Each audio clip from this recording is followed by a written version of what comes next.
Olá, amigos. Sem dúvida, uma das perdas mais dolorosas e devastadoras que podemos experimentar nesta terra é a perda de um ente querido.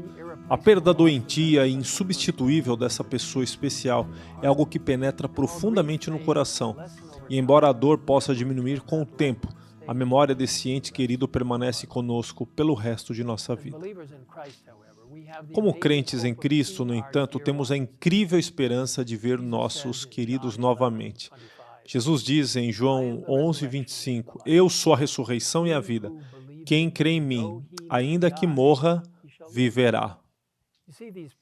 Essa preciosa promessa nos assegura que a morte não precisa ser o fim. Para aqueles que amam a Jesus, há esperança de vida eterna. Mas quando começa a eternidade? Alguns pensam que quando uma pessoa morre, se ela for boa, sua alma eterna flutua para o céu ou, se for má, desce para outro lugar. Mas o que a Bíblia nos diz? Em 1 Timóteo 6,16, nos é dito claramente que Deus é o único que possui imortalidade, que habita em luz inacessível. Ele não foi criado, é autoexistente e não tem começo nem fim. Em contraste com Deus, os seres humanos são mortais, criados. Em nenhum lugar das Escrituras somos ditos como imortais, ou que temos uma alma imortal ou espírito. Na criação, formou o Senhor Deus ao homem do pó da terra e lhe soprou nas narinas o fôlego de vida, e o homem passou a ser alma vivente. Ou, como algumas traduções colocam, um ser vivente. Para ser uma alma vivente, é preciso ter o fôlego da vida, mas um corpo. Sem ambos, a alma ou o ser não existem.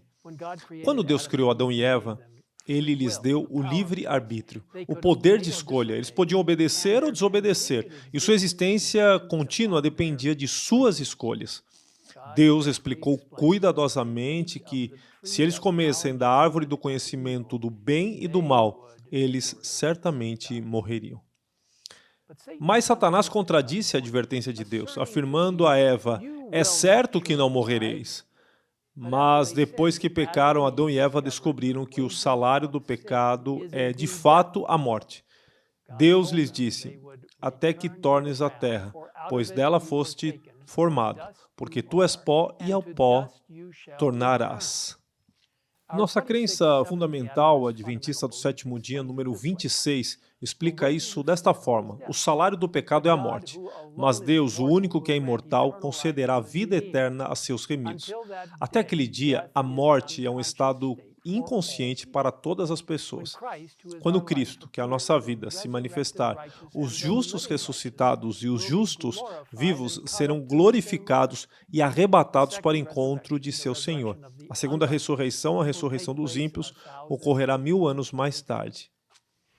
Se você quiser ler mais sobre essa crença fundamental, eu encorajo a visitar o site mostrado aqui abaixo. A Bíblia descreve a morte como um estado inconsciente, um sono profundo do qual a pessoa aguarda a ressurreição. Salomão, o homem mais sábio que já viveu, escreveu o seguinte, porque os vivos sabem que hão de morrer, mas os mortos não sabem coisa nenhuma. E o salmista declara, os mortos não louvam o Senhor, nem os que descem à região do silêncio. Jesus falou da morte como um sono. Ao descrever a condição da filha de Jairo, que estava morta, Cristo disse que ela estava dormindo. Ao se referir a seu amigo Lázaro, Jesus disse a seus discípulos, nosso amigo Lázaro adormeceu, mas vou para despertá-lo.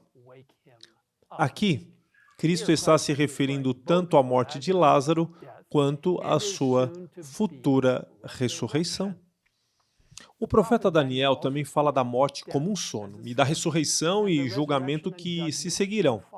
Referindo-se ao fim dos tempos, ele escreveu, muitos dos que dormem no pó da terra ressuscitarão, uns para a vida eterna e outros para a vergonha e horror eterno. Quando a Bíblia fala da morte como um sono, isso implica um despertar desse sono, uma ressurreição. E é a morte e ressurreição de Cristo que torna possível que sejamos ressuscitados. Como Paulo aponta em 1 Coríntios 15, 13 e 14, se não há ressurreição de mortos, então Cristo não ressuscitou. E se Cristo não ressuscitou, é vã a nossa pregação e vã a nossa fé. Mas louvado seja Deus, ele continua. Mas, de fato, Cristo ressuscitou dentre os mortos, sendo ele as primícias dos que dormem. Visto que a morte veio por um homem, também por um homem veio a ressurreição dos mortos. Porque assim como em Adão todos morrem, assim também todos serão vivificados em Cristo. Ellen White dá uma descrição incrível da primeira ressurreição na segunda vinda. Ela escreve: por entre as vacilações da terra, o clarão do relâmpago e o ribombo do trovão, a voz do Filho de Deus chama os santos que dormem.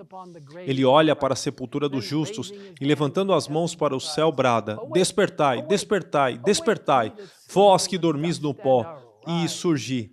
Por todo o comprimento e largura da terra, os mortos ouvirão aquela voz, e os que ouvirem, viverão.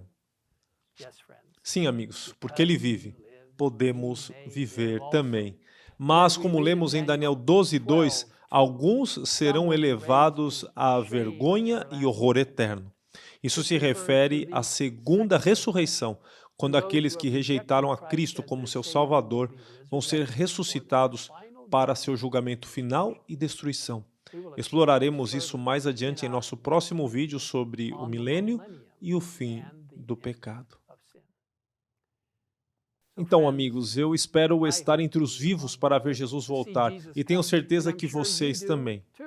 Mas mesmo que morramos, podemos ter certeza de que, se dormimos em Jesus, Ele nos ressuscitará naquele dia. Porquanto o Senhor mesmo, dada a sua palavra de ordem, ouvida a voz do arcanjo e ressoada a trombeta de Deus, descerá dos céus, e os mortos em Cristo ressuscitarão primeiro. Depois, nós, os vivos, os que ficarmos, seremos arrebatados juntamente com eles, entre nuvens, para o encontro do Senhor nos ares, e assim estaremos para sempre com o Senhor. Consolai-vos, pois, uns aos outros com estas palavras. Meus amigos, esta é uma das minhas passagens preferidas nas Escrituras e estou certo de que é uma de suas também.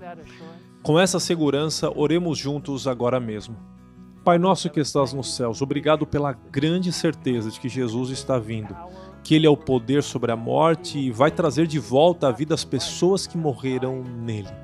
Ó Senhor, por favor, mantenha cada um de nós na preciosa concha de Tua mão, enquanto caminhamos todos os dias em direção à breve vinda de Jesus Cristo.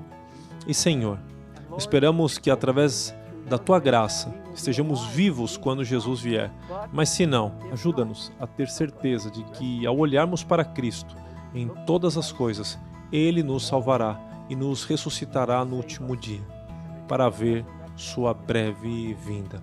Obrigado por nos ouvir nesta oração. Em nome de Jesus pedimos. Amém.